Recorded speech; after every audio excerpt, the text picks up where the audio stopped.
You will look back and you go, oh my God, I didn't even know. Like, how have I risen or starting to rise? This is feeling much better. And it will happen so subtly.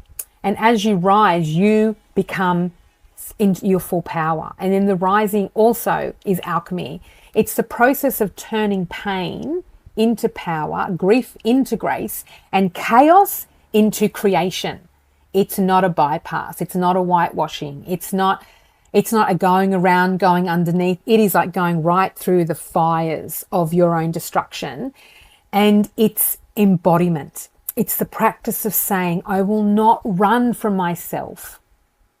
I will love me. I will be with me. I'm enough. I'm worthy.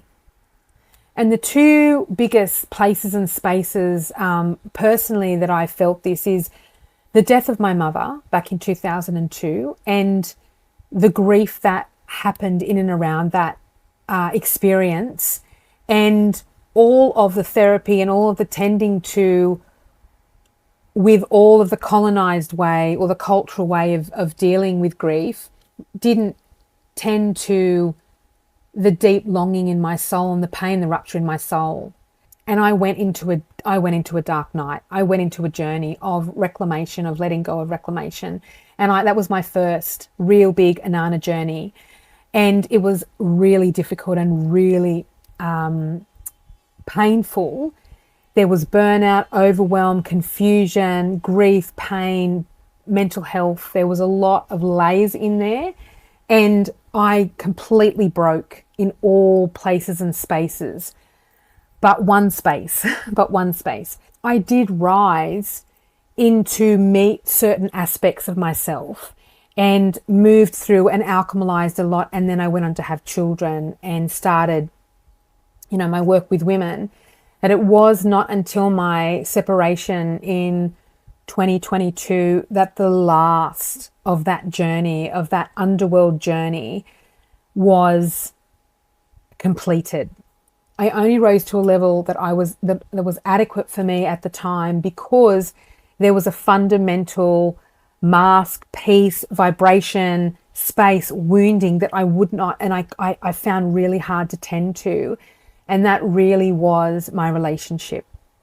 And when that broke when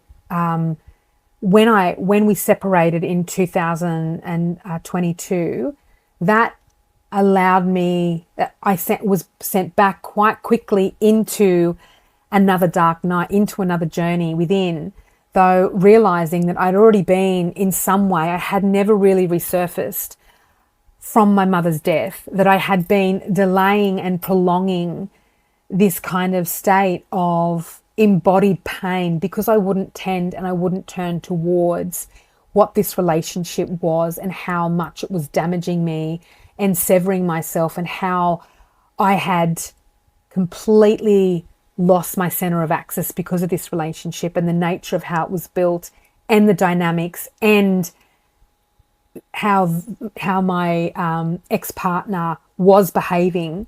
And when that was severed, then that journey recommenced quite rapidly.